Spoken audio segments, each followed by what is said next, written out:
Okay, so I'm going to use a satin color, and it's 5N and a light brown, 20 volume peroxide. I'm going to use a bowl, a brush, a measuring cup, a tube wringer, some clips, about 4 of them, a comb, some Vaseline, some gloves, and first you pop open the dye. Then you use the tube wringer to go ahead and take out the dye, put it in the bowl, mix it with the peroxide. You're using the same amount of peroxide as the color, as I've told you guys before. So you measure it with the measuring cup. If it's a 2-ounce hair dye, then you do 2 ounces of peroxide. Whatever your brand of dye calls for, that's what most of them call for. I am using a 20 volume peroxide because I'm not trying to lift it too much. I am dyeing it a brown color, so 20 is fine. It's a normal one that you use. 30 you normally use if you're going blonde, if you're trying to lift it higher, or even red. And then also the 10 I use for black hair because I'm not really trying to lift it. So now what you do is you go ahead and part the hair all the way in half, so the center part all the way down, and then you take the 2 parts and then you make them into 4 parts. So you go ahead and, as you can see me doing right now, I'm taking the other side of the part and then parting it in half. So you're going to have 4 pieces of hair. And you're going to use each clip. I'm using 4 clips, those plastic clips, to go ahead and tie the hair so it's out of the way. This way it's more organized when you're dyeing it. You'll see it helps. Also, always use plastic clips. Don't try not to use metal clips when you're dyeing, because the metal doesn't work well with some peroxides or chemicals, so it's better to use these plastic ones. Usually I use metal for actual blow drying and styling and stuff. So after you do, go ahead and part the hair into the 4 pieces, as you can see that I did to hers.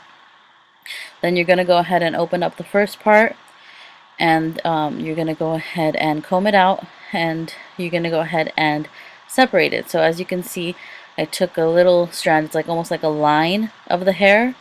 So you can go ahead and separate it like that evenly, and then you're going to go ahead and take your brush and go ahead and dye it with the color, front and back, just the way I'm showing you right there. If you're going to do not just the roots all the way through, then you go all the way through, but I'm just doing the roots, so that's why I'm doing it that way.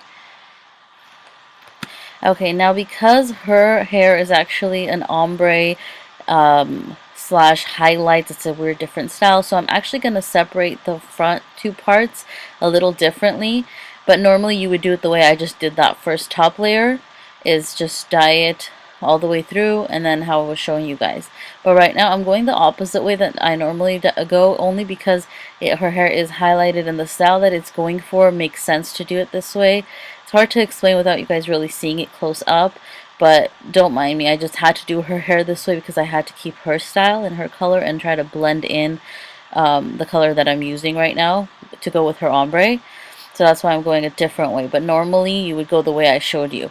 This way you only go if it's meant for it, if there's a certain style or something like that, so then you can go front and back. But again, even if you're going the other way, basically just like how I keep separating each part, dyeing it front, dyeing it back. If you're going all the way through, you would go all the way through to the tip and bring it back up from the top and the bottom. So just keep doing that. Basically, once you're done, then because it's separated into 4 parts, that's the professional way of doing it, then you go ahead and reclip it back into the position, like almost like a little bun or like a tie or something, so it gets out of the way and you don't end up dyeing the other parts of the hair, because sometimes if you're using different colors or if you're doing different styles, you want to keep what you're doing together. You don't want them to mix, So right there, as I'm done, I'm going ahead and tying it, putting the clip back on. See, her ends are blonde, and I'm doing her roots a darker color because it's kind of like an ombre. So I don't want her roots to get that, I'm sorry, I don't want her tips to get the roots color. So that's why, when you do it that way, you have to be careful when you're tying it up so it doesn't touch the other color, or else she's going to have like cheetah prints on her hair and have like different she's going to lose the style that she has. So now here's the way that I'm doing the back. So first, normally what you do is you do the front two. And then after you do the first two, then you go into the back. I'm doing the back right now because I just wanted to show you guys. But normally I would do the first top right, top left, and then the bottom right and left. Doesn't matter if you go right or left first. It's up to you. But anyway, so basically you see how I'm doing that. So that's how normally you would do it even in the front part. But I did it again differently because it was a difference of style, you know. So yeah, so you keep going to the roots, front and back. You guys can see it. I mean, it's pretty self-explanatory. It's very easy. You guys get it. It's just I wanted to show you guys a more professional way of doing it than the way that I normally show you guys when I do my own hair. So there, I'm just showing you everything is done. Then depending on the product you're using, you leave it on for however long it's required. This one was about 30 minutes we left it.